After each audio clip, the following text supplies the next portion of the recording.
Hello friends, welcome back to my YouTube channel badminton tutorials. तो आज मैं आपको बैडमिंटन का फुल फॉर्म बताऊंगा।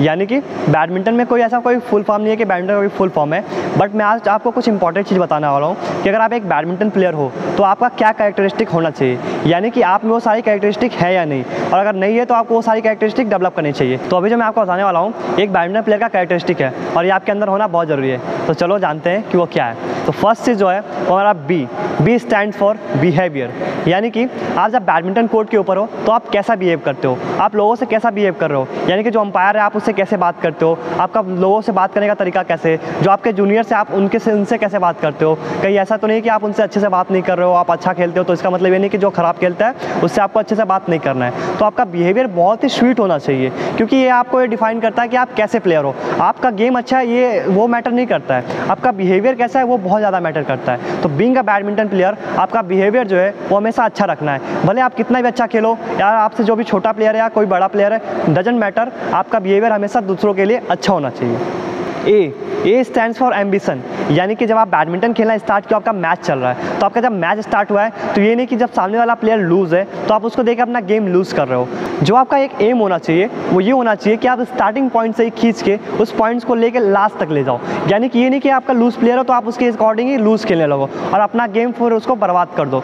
मतलब जो आपका नेचुरल गेम है वो आपको खेलते रहना है। ये नहीं कि आप सामने वाले को लूज़ देखे और उसके बाद आप मजाक खेलना स्टार्ट कर दिए, आप अच्छा नहीं खेल रहे हो, मजाक में ले रहे हो, सीरियसली नहीं ले रहे हो, इससे आपका नाम खराब होता है। सामने वाला जो देखता है उसको लगता है अरे यार ये अच्छा खेला है, इसका मतलब ये मजाक उड़ा रहा है। ऐसा नहीं करना है। आपका एम्बिशन होना चाहिए कि जो आपका गोल है वो आपका मैच जीतना है। तो जीतने का मतलब ये नहीं कि आप उसको फिर मजाक में खेलो। आपका एक पूरा अगर आप 21-5 से जीत सकते हो तो आप उसको वहीं पे अप करो। ये नहीं कि आप उसको मजाक में ले जाकर 21-19 तक ले जा रहे हो, ठीक है, तो फिर देखने वालों को भी अच्छा नहीं लगता है। आपका जो एक true desire towards the success होना चाहिए, ये नहीं कि आप मजाक में खेल रहे हो। D stands for dedication.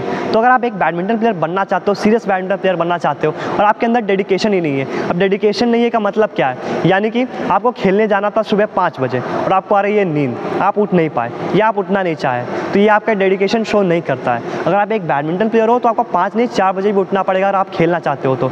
अगर आप यही बहाने बना रहे हो कि यार पैर दर्द कर रहा है, हाथ दर्द कर रहा है, अरे आज छोड़ो, आज कौन खेलेगा, कल जाएंगे, तो ये डेडिकेशन नहीं है आपका।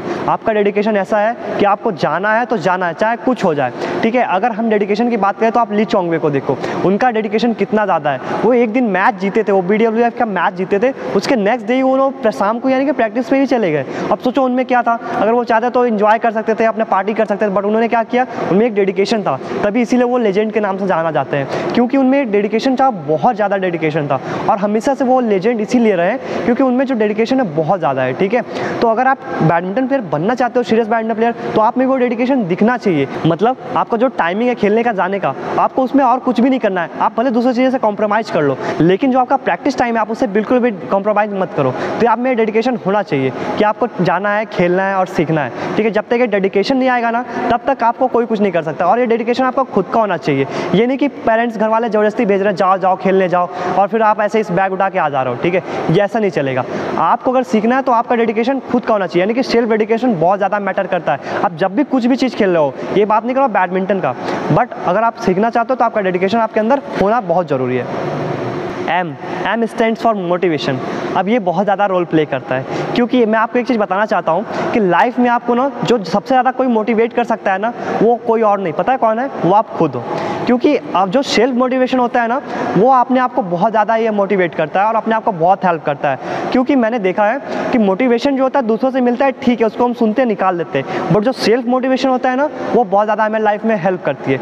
यानी कि मतलब ये है कि अगर आप कोई मैच हार गए हो, बहुत अच्छे लेवल पर हार गए हो या कहीं भी हार गए हो, तो इसका मतलब ये नहीं कि आप उसके बाद उस गेम को छोड़ दोगे। इसका मतलब ये नहीं कि आप बहुत ज़्यादा खराब खेलते हो सकता है कि आपने प्रैक्टिस कम की हो इसलिए सामने वाला अच्छा खेला हो तो वो जीत गया हो, या हो सकता है आप सामने वाला अच्छा ना भी हो बट कुछ मिस्टेक की वजह से आपने हार गए हो। तो अब यहाँ पे आपका मोटिवेशन बहुत ज़्यादा काम करता है। तो आपको हमेशा मोटिवेटेड रहना है और गेम के बीच में भी अगर आपका 2-4 पॉइंट चला गया तो आपको टेंशन नहीं लेना है, आपको अपने आप को मोटिवेट करना है, कोई बात नहीं, मैं आप कम बैक करूँगा, आई विल कम बैक, ठीक है। ऐसा करके आपको खुद को मोटिवेट करते रहना है, क्योंकि सेल्फ मोटिवेशन ही काम आएगा। क्योंकि जब आपका मैच चलता है ना तो आपको आप खुद ही अलाउ नहीं होता कि आप अपने कोच से जाके बात करो। आप अपने कोच से कब बात करोगे, जब 11 पॉइंट्स का ब्रेक हुआ, या फिर जब बोलते हैं कि ड्रिंक ब्रेक होता है तभी आप जाकर उनसे बात कर सकते हो। आपको बार बार तो कोच बाहर से मोटिवेट नहीं करेगा ना, तो आपको कौन मोटिवेट करेगा? आप खुद।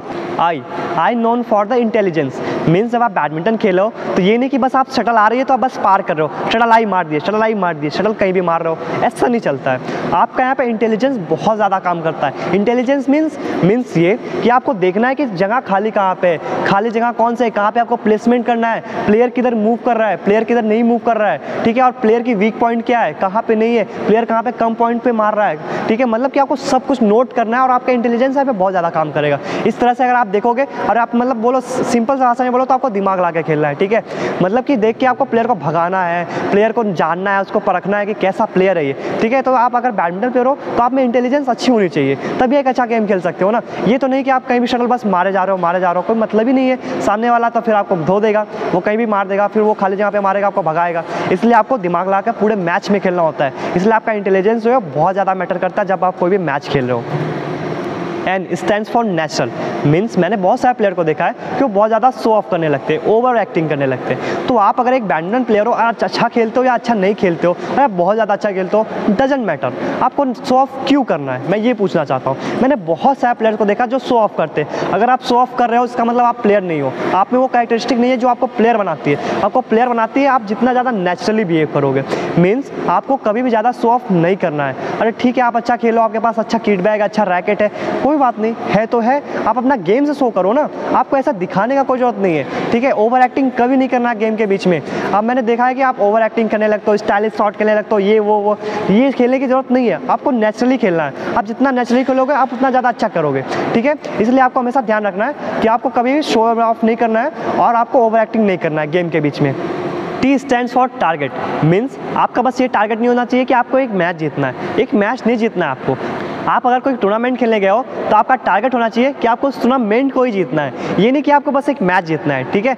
आप अगर सोचोगे कि मुझे इस प्लेयर को हराना है, इस प्लेयर को हराना है, ऐसा ये कोई टारगेट नहीं है। आपका टारगेट बड़ा होना चाहिए, मुझे इंडियन प्लेयर बनना है, मुझे इंटरनेशनल लेवल पर प्रेजेंट करना है, ये आपका टारगेट होना चाहिए। क्योंकि जब आप बड़े टारगेट रखते हो ना तो आप उसके लिए काम भी करते हो। अगर आप टारगेट रख लिया और उसके लिए आप काम नहीं कर रहे हो तो आपका टारगेट भी फिर कोई वर्थ नहीं है, ठीक है ना। तो आपको टारगेट बनाना बहुत ज़रूरी है, बट उसके लिए आपको उतना वर्क भी करना पड़ेगा। ऐसे ही कोई बट टारगेट बनाने से नहीं होता है। आपने ड्रीम देख लिया कि मुझे ये करना है, वहाँ पहुँचना, ऐसा नहीं होता है। आपको उस चीज़ के लिए करना पड़ेगा, तभी आप जाकर वहाँ तक पहुँचोगे।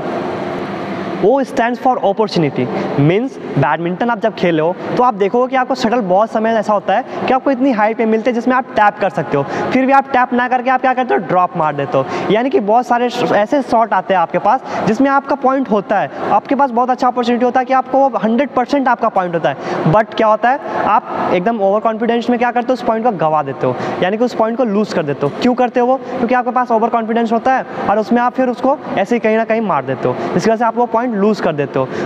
तो आपको ध्यान देना है कि जब आपको कोई अपॉर्चुनिटी मिला कि आपने एक पॉइंट ले सकते थे, आपका ही वो पॉइंट था, और उस टाइम पे अगर आपने वो पॉइंट दे दिया ना तो आप याद रखना कि आपने एक पॉइंट लूज़ नहीं किया है बल्कि 2 पॉइंट लूज़ किया है। एक वो जो आप ले सकते थे और दूसरा वो जो सामने वालों को नहीं देना था। मीन्स आपका एक पॉइंट था जो आप नहीं लिए और एक आप सामने वाले को दे दिए, तो आपने एक पॉइंट ना लूज़ करके 2 पॉइंट लूज़ किया। तो आपको कभी भी अपना अपॉर्चुनिटी को नहीं गंवाना है। आपको जब भी कोई भी अपॉर्चुनिटी मिले तो आप उसको वहाँ पर ग्रैब करो। Now last and stand for the never give up means अगर आपका किसी के साथ मैच हो रहा है और वो 15 पॉइंट्स के लीड्स पे है, यानी कि मान लो 15 and 5 पॉइंट्स है, फिर भी आपको गिव अप नहीं करना है। अगर वो 7 लव है, आपका 0 है, तो भी आपको गिव अप नहीं करना है। आपको हमेशा कामली एक्ट करना है और आपको बस ये सोचना है कि ठीक है कोई बात नहीं, I will just come back, ठीक है। अगर आप हार मान जाओगे, क्योंकि सबसे बड़ा हार तभी होता है जब आप मन से हार जाते हो, तो अगर आप मन से हार गए तो आप फिर मैच नहीं जीत सकते हो। तो आपको मन से नहीं हारना है जब तक आपका 21 पॉइंट्स ना हो जाए। मीन्स जब तक आप रियल में ना हार जाओ ना तो आपको एक एक पॉइंट्स के लिए लड़ना है, और आप एक एक पॉइंट्स के लिए लड़ोगे ना तो आप, मैं बोलता हूँ कि आप उस पॉइंट्स पे जीत सकते हो।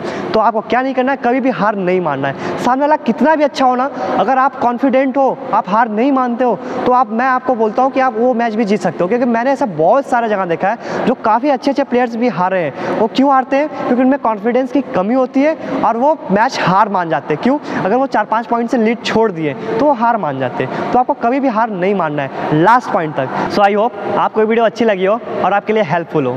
Thanks for watching.